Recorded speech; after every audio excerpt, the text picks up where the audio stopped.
విశాఖ కాపనిప్పాడ dumping yard, solid waste management plant municipal శాఖ మంత్రి పి నారాయణ, భీమిలి శాసనసభ్యులు గంటా శ్రీనివాసరావు, జీవీఎంసీ కమిషనర్ సంపత్ కుమార్ సందర్శించారు. మున్సిపల్ మంత్రి నారాయణ మాట్లాడుతూ, రాష్ట్రంలో పెద్ద సాలిడ్ వేస్ట్ మేనేజ్మెంట్ విశాఖని సింగపూర్తో సమాన పరిధి విశాఖ ఉంటుందని అన్నారు. అలాంటిది 4 సాలిడ్ వేస్ట్ మేనేజ్మెంట్ ప్లాంట్లు ఉన్నాయని అన్నారు. టోక్యో నగరంలో కూడా 20 దాకా ఉన్నాయని తెలిపారు. ఇతర దేశాల్లో నిర్వహణలో దుర్వాసన లేదని, అదే విధానం అధ్యయనం చేసి ఇక్కడ అమలు చేస్తామని తెలిపారు.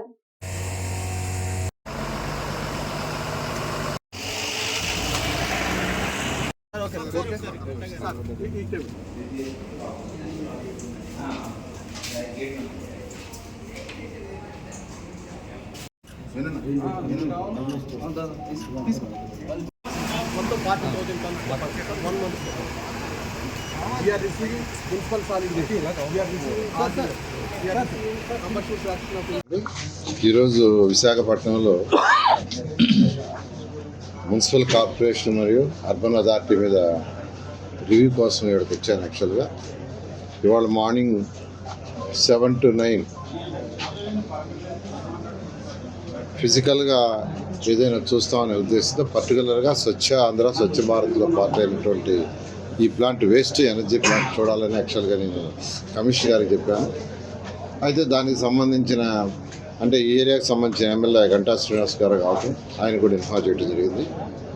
తర్వాత 9 నుంచి ఈవినింగ్ 3:30 దాకా అధికారులతో రివ్యూస్ పెట్టుకున్నాను. టౌన్ ప్లానింగ్ కావచ్చు, ఇలా మెయింటెనెన్స్ కావచ్చు, బిల్డింగ్స్ కావచ్చు, అర్బన్ అథారిటీస్ కావచ్చు, ఫైనాన్షియల్ పొజిషన్ కావచ్చు, వీటి మీద 3:30కి మళ్ళా ఈ మున్సిపల్ కార్పొరేషన్ సంబంధించిన ఎమ్మెల్యేలు అందరితో యాక్చువల్గా ఇంట్రాక్షన్, వాళ్ళ సమస్యలు ఇవన్నీ తెలుసుకొని ఏం చేయాలనే ఒక ప్లాన్ కోసం ఇక్కడికి రావటం జరిగింది. అయితే ఈ వేస్ట్ ఎనర్జీ ప్లాంట్ అనేది మన రాష్ట్రంలో, ఆంధ్రప్రదేశ్ రాష్ట్రంలో this is the first plant. Combined ఆంధ్రాలో కూడా ఇదే ఫస్ట్ ప్లాంట్. ఎందుకంటే 2014-19 దాకా నేను మినిస్టర్గా ఉన్నప్పుడు అమరావతి రాజధాని కోసంగా అనేక దేశ విదేశాలు తిరిగాం.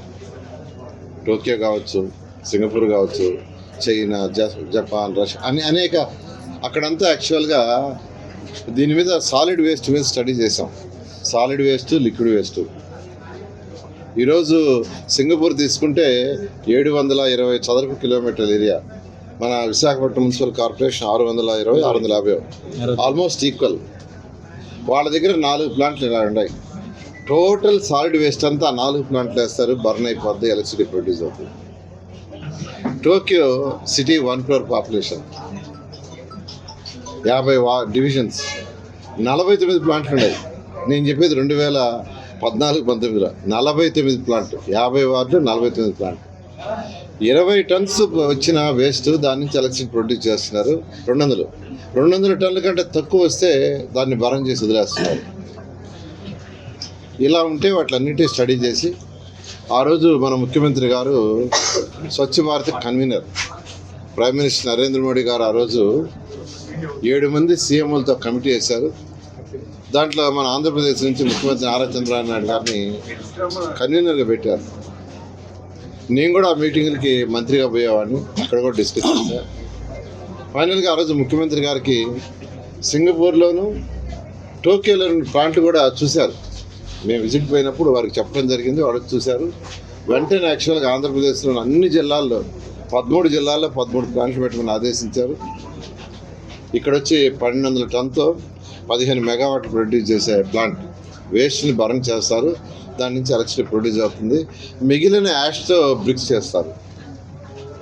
అంటే గుంటూరులో కూడా ఒక 1000 టన్స్ యాక్చువల్గా స్టార్ట్ చేశారు. ఈ 2 రన్ అవుతున్నాయి. మిగతా జిల్లాల్లో కూడా టెండర్ పిలిచాం. అయితే ఇంతలో గవర్నమెంట్ మోర్తో అవన్నీ ఆగిపోయినాయి. రీసెంట్గానే ముఖ్యమంత్రి గారు వారి రివ్యూలో చెప్పారు, మీరు 2014-19 ఏదైతే ప్లాన్ చేశారో దాంతో ఇంకా లేటెస్ట్ టెక్నాలజీ ఏమన్నా ఉంటే, వేస్ట్ ఎనర్జీ ప్లాంట్లే కాకుండా ఇంకా లేటెస్ట్ టెక్నాలజీ చేయమన్నారు. దాని మీద కూడా స్టడీ చేస్తున్నాం. అయితే ఇక్కడ ప్లాంట్లో స్మెల్ వస్తుంది, స్మెల్ రాకుండా చూడండి యాక్చువల్గా లోకల్ ఎమ్మెల్యే గారు గంటా శ్రీనివాస్ గారు చెప్పడం, దాని మీద వాళ్ళు ప్రత్యేకంగా ఇక్కడ యాక్చువల్గా నేను దీన్ని విజిట్ చేయడానికి వచ్చాను. ఎందుకంటే నేను టోక్యోలో, సింగపూర్లో ఇక్కడ పర్యటించినప్పుడు అక్కడ స్మెల్ రావట్లా. అందుకని ఇప్పుడు జిందాల్ కూడా చెప్తున్నాను, ఆ వచ్చే కొద్ది స్మెల్ కూడా రాకుండా ఉండటానికి ఏం చేయాలో వర్కౌట్ చేయండి.